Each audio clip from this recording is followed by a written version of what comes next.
আপনারা দেখেন সময় যদি অনুকূলে থাকে তাহলে আরেকটি গান শেষের দিকে আমি শোনাবো, ভক্তিমূলক গান, লালন গীতি, পল্লী গীতি, ভাটিয়ালে যারা গান শোনেন বা পছন্দ করে তাদের জন্য ভালো লাগবে, অনেকে আবার গান ভালোবাসে না। তো এখন আপনারা দুটো খেলা দেখবেন, একটা হচ্ছে এই যে বোতলটা গায়েব করবে ছেলেটা মাটির সাথে, গায়েব করে এটা হবে একটা ফুলের ভাণ্ড। তারপরে এই যে বোতলে দেখতে পাচ্ছেন পাশে একটা দড়ি পড়ে আছে, এই দড়িটা এই বোতলটা কিভাবে চুষে খায়, গাফেল মানে একদম গায়েব করে না, এটা মাথায় ঠেকানোর সাথে সাথে এই বোতলটা এখন সন্নির পরে ভাসবে। এই খেলাটা আপনারাও দেখবেন, খুব ভালো লাগবে। সবাই যাদের হাত খালি আছে সুন্দর করে একটু তালি দিয়ে দেবেন বাবা। খেলার আনন্দ তালি গানে লাগে বাজবে। অনেকে আমাকে চেনেন, বাড়ি জীবননগর থানা, জেলা চুয়াডাঙ্গা, গ্রাম কাটাপোল, ছোট্ট গ্রামে জন্ম, নাম আতিকুর রহমান, বাউল শিল্পী খেপাকেদর নামে পরিচয়।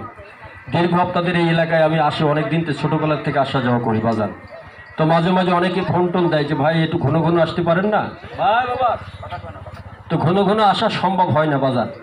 বাংলাদেশের 64 জেলা, তো এক এক জেলায় যদি 15 দিন করে ঘোরা হয় তাহলে এই আসতে গেলে অনেক সময় লাগে। তারপরও মাঝে মাঝে আমি আসি আপনাদের এই মোড়টায়, বেশি থাকে ওই জায়গায়। তো আমাদের এই অনুষ্ঠান দেখিয়ে শোনায়ে কাউকে বলবো না আমাদেরকে টাকা দেন না, তবে এখানে আমরা আসছে একটা কোম্পানির সৌজন্যমূলক, আপনারা জানেন MM আয়ুর্বেদী মক্কা মদিনা কোম্পানি। এই কোম্পানির দুটো কার্ড দিয়ে যাব, খেলা দেখাবো, আর এই কোম্পানির একদিন করে ওষুধ ফ্রি পাবেন, কোনো বিনিময় টাকা দিতে হবে না। খেলাটা দেখাবো, তবে একটা ছেলে আমার কাছে আসতে হবে। বাবা সাহস আছে কার? একটা ছেলে আসো তো দেখি, মানে এই পাখি দিয়ে একটা খেলা হবে। আসো একজন আসো, তোমার শিখাই দেবো আমি খেলাটা, কোনো ভয় নেই। এখানে সাপ টাপ নেই বাবা, সাপের কোনো খেলা আমি জানি না। ও বেদেদের কাছে থাকে সাপ, আমার কাছে কোনো সাপ টাপ নেই। আসবে বাবা।